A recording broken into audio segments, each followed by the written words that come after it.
All right, so are you ready to dive into this deep dive on financial freedom?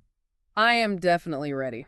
Awesome. Let's do it. No get-rich-quick schemes here, just solid insights based on that YouTube video you sent over, Yes? summarizing J. Cole's book, The Simple Path to Wealth. I've got to say, I was hooked from the start. Yeah, it's a good one. A monk teaching about wealth, Mm-hmm. Mike Tyson going broke despite millions, Coles himself quitting his job to backpack Europe using this specific financial strategy. It's an interesting book for sure. So we've got a lot to unpack here today. Yeah, we do. I'm excited to break it all down. It's fascinating how these seemingly simple principles can snowball into significant financial results over time, Yeah, especially when you apply them consistently so true. over and over again. Consistency is key. That's it. So the video kicks off with this idea of building and preserving wealth. Right. And it's like a two-stage approach, right? Yeah. First, you build up your capital through saving and investing, making sure you've got a solid base. Yeah. And then you focus on managing that wealth wisely so it lasts. Exactly. It's like building a house. Okay. You wouldn't start with the roof, right? You need that strong foundation first. Okay. So in financial terms, that means having your essential expenses covered, an emergency fund in place, and just like that overall feeling of financial security. Got it. Only then can you really focus on how to make that wealth grow and support you for the long haul. Okay, that makes sense. So where do you think you are right now? Would you say you're still laying that foundation, or are you more at a point where you're thinking about how to preserve and strategically manage your existing wealth? I think I'm still working on that foundation. Yeah, a lot of people are. Yeah, It's a journey, it is, for sure. for sure. Now, one thing that can really trip us up, I think, in this process is debt. Oh, yeah, absolutely. Coles gets real about his own struggles with credit card debt in the book. Yeah. You know how even just making those minimum payments can be deceiving? While interest is just piling up quietly in the background. Yes, it's very sneaky. It is sneaky. It really is. Yeah. Debt itself isn't inherently a bad thing, though. Okay. It's a tool that can be used responsibly, Right. or it can become a burden. Yeah. The key is to understand the different types of debt Okay. and manage them strategically. Okay, so break that down for me a little bit. So, for example, you have low-interest debt, like some student loans Okay. or mortgages, maybe. Hmm. Those might not need to be rushed, Okay. especially if you're focusing on investment growth at the same time. Interesting. However, high-interest debt, like those credit cards, Yeah. that's where prioritizing that repayment becomes absolutely crucial. Okay, that makes sense. It's really about finding that balance. It's true. There's this societal pressure, too, I think, to live beyond our means, Oh, for you. to keep up with appearances, whether it's the new car, fancy gadgets, or those Instagram-worthy vacations. Oh, yeah, it's everywhere you look. It's easy to get caught up in that cycle, you know, It really is. fueling it with borrowed money. Yes, and that's where that debt can really start to weigh you down. It can. Yeah, it's so important to take an honest inventory of your own personal financial obligations. Okay. Do you know where you stand? Right. Do you have a clear plan for managing all those different types of debt you might have? That's a really good point. Just taking stock and outlining a strategy Mm-mm. that can do wonders for reducing financial stress, Yeah. believe me. Absolutely. So this is where this concept of reserve capital comes in. Yes. And this is what Coles used to actually quit his job and travel Europe. Right. It's not just an emergency fund. It's having this financial cushion that's big enough to make bold life choices. Yes, love that example. His boss wouldn't give him time off, you know, Yeah. but because he had this reserve, he was able to confidently quit Mm-hmm. and just pursue his dream Powerful. without worrying about immediate income. Exactly. It's a fantastic example of how financial freedom can create opportunities. I think what's really fascinating about reserve capital is that it empowers you to make choices that align with your values, rather than feeling stuck in a situation because of financial constraints. Right. And then on the flip side, the video uses Mike Tyson's story as a cautionary tale. Oh, yes. Here's this guy who's making millions but ended up bankrupt. You would never expect it. You would never expect that. Wild. It really drives home the point that wealth, without the right management, can disappear. It's true. And it all boils down to reframing your relationship with money. Okay. Every dollar represents a choice. Okay. You can spend it now, Right. or you can invest it for future possibilities. Yeah. So it's about understanding the opportunity cost of each purchase. I like that. Think about a recent purchase that you made. Okay. Maybe it was that new gadget you were eyeing or that weekend getaway. Yeah. What could you have done with that money instead? Ooh, good question. Could you have invested it, paid down some debt, or added to your reserve capital? It's all about choices. Yeah. Speaking of investing, let's talk about market volatility for a sec. Okay. Those ups and downs that can make investing feel like a roller coaster. Definitely. The video acknowledges those risks, but emphasizes the long-term upward trend of the market. Right. And one of the biggest mistakes people make is trying to time the market. Oh, yeah. Jumping in and out, hoping to catch the highs and avoid the lows. Right. It's incredibly difficult to do, Yeah. even for professionals. Yeah, it feels impossible sometimes. It really is. Yeah. Instead, what Coles highlights in his book is the importance of consistency and patience, Okay. staying focused on those long-term goals. Got it. I love that beer and foam analogy he uses in the video. Yeah, that's a good one.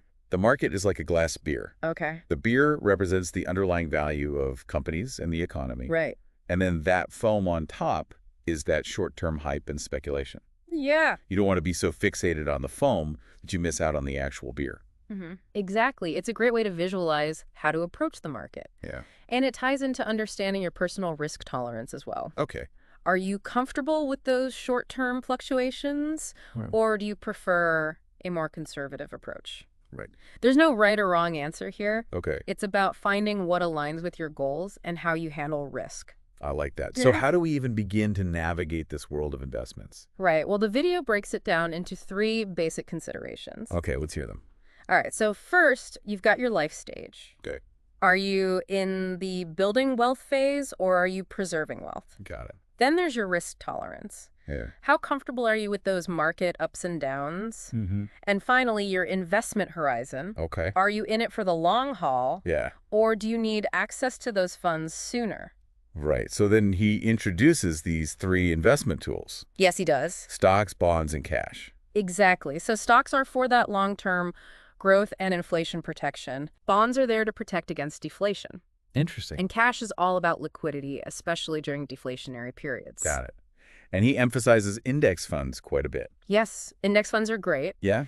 They're essentially baskets of stocks that track a particular market index. Okay. So they're great for passive income generation because you're investing in a diversified portfolio of companies. Yeah. I like it. It's a simple diversification. Yeah. Imagine a basket of stocks that represents the whole entire market. Okay. That's basically an index fund in a nutshell. I like that analogy. It's a really simple way to diversify your investments without needing to be a Wall Street expert. Yeah, that's appealing. And they back this up with a pretty compelling example. They mention this VSX fund, Okay. which grew from $10,000 in 1975 to over $15 million by 2015. Wow. Yeah, so that's almost a 12% average annual growth rate, Wow. just showing the power of long-term disciplined investing. That's incredible. It's pretty amazing what can happen when you stay invested over time. Now, I'm curious about this deflation protection idea with bonds. Okay, yeah. Can you explain why bonds are considered good for deflation? Sure. So imagine a scenario where prices are consistently dropping. Okay. That's deflation. Okay. And while it might seem like a good thing at first, Hmm. it can actually lead to decreased spending and economic slowdown. Okay. During those times, bonds tend to hold their value better than stocks. Okay, why is that? Well, because bonds are essentially loans you give to the government or corporations, Okay. and they promise to pay you back with interest. Right. So in a deflationary environment, the value of that future repayment actually increases. Oh, I see. So it provides a kind of safety net for your investments. That makes a lot of sense. So it's about having a balance then. Exactly. Using stocks for that growth potential Yep. and bonds to mitigate those risks, especially during economic downturns. That's right. It's all about managing risks. You're right. I'm starting to see how these seemingly simple tools can work together. Yeah, it's like building a well-rounded financial toolbox. Yeah. This brings us to like those key takeaways for achieving financial freedom. Okay. The video really emphasizes repaying that debt, saving diligently, and investing for the long term. Yes, the core principles. They even suggest that saving and investing 50% of your monthly income could potentially lead to financial freedom within a year.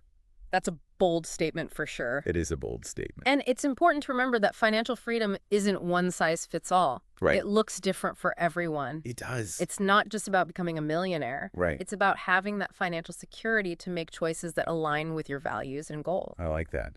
For those who have already built up a certain level of wealth, Mm-hmm. the video also touches on the 4% rule, Oh, yeah? which suggests that you can safely withdraw 4% of your invested assets each year Okay. without depleting your principal. Right. This means that your investments could continue to grow even as you're drawing income from them. Yeah, it's a compelling concept, but it's important to note that the 4% rule is based on certain assumptions about market performance. Right. It's not a guaranteed formula, Right. and it's crucial to consult with a financial advisor Yeah? to determine a withdrawal strategy that aligns with your individual circumstances and risk tolerance. Okay. What if those market conditions change dramatically? Yeah.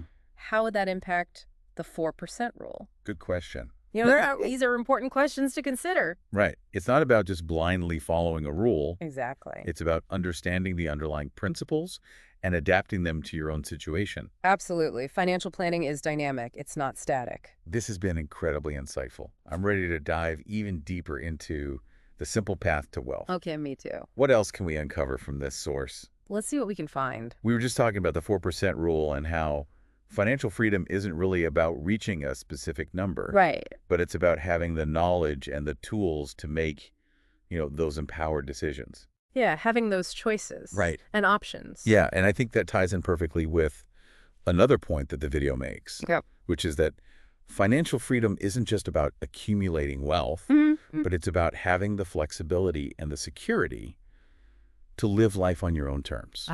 Absolutely. And, remember that story about the monk and the minister? Oh, yeah. The monk chose a simple life, focused on inner peace, Right? while the minister was living in luxury but was bound by his obligations. Yeah. Ultimately, the monk, despite fewer material possessions, actually had more freedom and fulfillment. Yeah. It's a powerful illustration that true wealth isn't necessarily tied to money.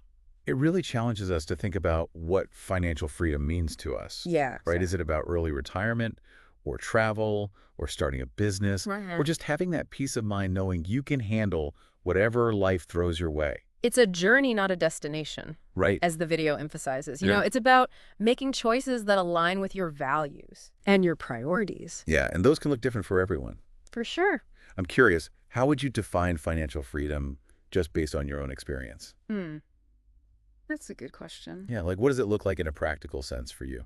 For me, I think it's about having the ability to pursue my passions without being limited by financial constraints. Okay. It's about having the time and the resources to invest in my own personal growth, Yeah. contribute to my community, Right. and create a life that feels meaningful and sustainable. Yeah, that's beautifully said. Thanks. And I think it connects to another important point the video makes about, developing this healthy relationship with money. Right. It's about understanding that money is a tool, It is. a powerful tool Yeah, that can be used to create opportunities and build security and support what matters most to you. absolutely. And moving away from that scarcity mindset and fear Right. towards one of abundance and empowerment. Yeah, I like that. When you see money as a resource that can be managed and grown, Yeah, it becomes a source of liberation rather than stress. I love that. Right. And this kind of resonates with that idea of delayed gratification, Yeah. which the video also touches on. Oh, yeah. Resisting that urge to spend immediately Right. and instead choosing to invest in your future. Prioritizing those long-term goals over those short-term desires. Right. Understanding that, small sacrifices today can lead to significant rewards down the road. So true. Think of it like planting a seed. Okay. You need to nurture it. Give it time. Yeah. Resist the urge to dig it up every few days just to see if it's sprouted. Oh, that's such a good analogy. Patience and consistency are key. Yeah. And so how do we even know what to prioritize? Because everybody's financial goals are different, right? Right. Well, it starts with defining what's truly important to you. Okay. What kind of life do you want to create for Mhm. yourself Yeah. and for your loved ones? Once you have that clear vision, you can start aligning your financial decisions with those goals. I like that. It might mean making some adjustments to your spending habits, Well, maybe finding creative ways to increase your income, Yeah. or seeking out educational resources to improve your financial literacy. that brings us back to investing. Yes. And the video suggesting index funds as an excellent tool for that long-term wealth building. They are offering that broad market exposure Yeah. and those low fees. Right. And they allow you to passively participate in the growth of the market as a whole Right. without having to do all the work of picking individual stocks. Exactly. It takes the guesswork out of it Yeah. and allows you to benefit from the performance of a diversified group of companies. So you're not putting all your eggs in one basket. Exactly. And they back this up with some pretty impressive data. Yeah, they do. Mentioning that $10,000 invested in that VSX fund back in 1975 would have grown to over $15 million by 2015. It's mind-blowing. That's an average annual growth rate of almost 12%. Hard to believe. It really highlights the potential of long-term disciplined investing. Right. And, it's important to remember that past performance doesn't guarantee future results. Right. And investing always carries some level of risk. Yeah. But this data really shows the power of compounding Mm-hmm. and staying invested for the long haul. They also emphasize the importance of a balanced investment portfolio, Yes. suggesting a mix of 75% stocks, 20% bonds, and 5% cash. That's a good starting point. Yeah, and this allocation aims to balance growth and risk mitigation. Right. Stocks offer that higher potential return, but they come with greater volatility. Yep, that's the trade-off. Bonds provide more stability, kind of acting as a buffer during those market downturns. Right. And then cash ensures liquidity for those unexpected expenses. Or investment opportunities. Or investment opportunities, exactly. You never know. You never know, and we talked earlier about the 4% rule, suggesting you can safely withdraw 4% of your invested assets each year without depleting the principal, Mm-hmm. potentially living off your investments without having to work. It's the dream, right? It is the dream. But while it's a compelling concept, Yeah. the 4% rule relies on specific assumptions about market performance. Right. And it may not apply to every single situation. Right. So it's essential to consult with a financial advisor Yeah. to create that withdrawal strategy that really aligns with your individual circumstances Okay. and your risk tolerance. Yeah, Remember, financial planning is dynamic. it is. It's not static. Absolutely. It's about adapting to those changing circumstances and making adjustments along the way. That's right. And speaking of adapting, the video stresses financial education, Okay. understanding basic financial concepts, becoming an informed investor. Mhm. It's not about blindly following advice. Sure. It's about owning your financial future. I like that. Think of it like a fitness goal. Yeah. You wouldn't start by trying to run a marathon, would you?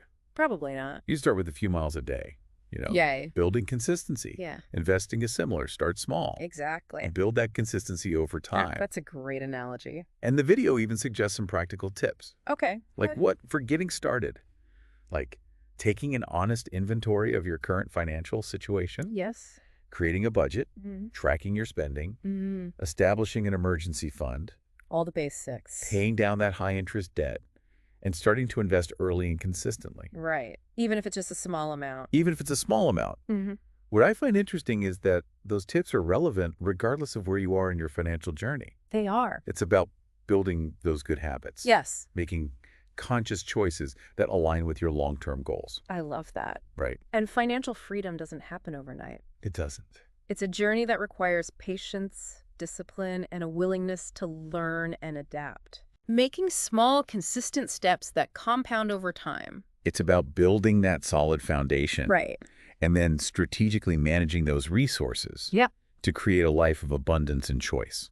So are you ready to uncover even more from the simple path to wealth? I think so. There are some powerful insights on aligning spending with values, Okay. creating a financial plan, Mm-hmm. and really understanding that marathon-like nature of financial freedom. Okay, let's go. So we've been talking about building that solid foundation, right? Making those smart investments and Yeah. having that long-term perspective when it comes to financial freedom. Mm-hmm. But you mentioned something about aligning spending with values. Yes. I'm really intrigued by that. Yeah, it's about being mindful Okay. of where your money goes Okay. and making sure it's supporting the things Well. that truly matter to you. Yeah. In a world of targeted advertising Yeah. and instant gratification, Yeah. it's easy to fall into those mindless spending habits. Oh, that's so true. I'm definitely guilty of that sometimes. It happens to the best of us. Yeah. But it's about shifting from that consumerist mindset Okay. to a more conscious and intentional approach Right. to spending. Okay. So before you buy something, ask yourself, Mm-hmm. does this purchase truly bring me joy Yeah. or value, Okay. or am I just buying it out of habit? Right? or societal pressure. So are you saying we need to become like extreme minimalists and deprive ourselves of everything? Not at all. Okay. It's not about deprivation. It's Okay. about prioritizing, Okay. making conscious choices Mm-hmm. that align with your values and your Yes. goals. Right. It might mean cutting back Good, on good. things that don't truly matter to you. Yeah. Maybe those expensive lattes Okay. or those subscription services you barely use. I have a few of those. Right, so you can free up those resources Yeah. to invest in experiences or possessions that bring genuine joy and fulfillment. I love that. Right. It's not about denying yourself. It's about making sure your spending reflects your priorities. That's it. right. And, it's about finding a balance that works for you. Mm-hmm. It's not about being perfect. Mm-hmm. It's about making progress Yeah, and consistently moving in the right direction. I like that. The video also talks about having this clear financial plan. Yeah. It's not just saving and investing, it's having this roadmap Right. for achieving your financial goals. Absolutely. A financial plan is like a guide. Okay. It helps you stay focused Mm-hmm. and motivated on your journey. Right. It outlines your income, your expenses, Right. your savings goals, Yeah. your investment strategy. Okay. It helps you track your progress and make adjustments along the way. So it's like a GPS. Exactly. GPS for your financial journey. I like that. Yeah. And the video suggests breaking down those big financial goals into smaller, more manageable steps, Right. making the whole process less overwhelming Yeah. and more achievable. It's about setting those realistic expectations. And celebrating those small wins along the way. Right. It's about focusing on the things that you can control. Yeah. And not getting discouraged by setbacks or market fluctuations. That's like that saying, the journey of 1,000 miles begins with a single step. Exactly. And when it comes to financial freedom, Yeah. it's a marathon, not a sprint. So true. So what's like the ultimate takeaway Mm. from our deep dive into the simple path to wealth? What's that one piece of advice we should all remember? Financial freedom is within reach for anyone willing to embrace the principles of saving, investing, Yeah. and mindful spending. Right. It's about taking ownership of your financial future and making choices that align with your values and goals. Beautifully said. Thanks. And remember, financial freedom isn't just about money. It's not. It's about the freedom to live a life of purpose and meaning.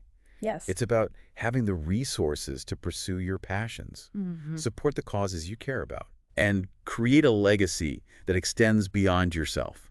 So what steps can you take today to move closer to your own definition of financial freedom? Right. What small change can you make Yeah. in your spending habits or your savings strategy? Yeah. What new knowledge can you seek out to empower yourself on this journey? Right. These are the questions to ponder Yeah. as we wrap up our deep dive. Okay. Remember, the path to financial well-being Mm. starts with a single step. That's a fantastic thought to leave our listeners with. I hope so. Thank you so much for joining us It was my pleasure. on this deep dive into the simple path to wealth. Yeah, thanks for having me. We hope you've gained some valuable insights and inspiration Mm-hmm. to embark on your own journey to financial freedom. Yes. Until next time, keep learning, keep growing, Yes. and keep diving deep into the world of knowledge.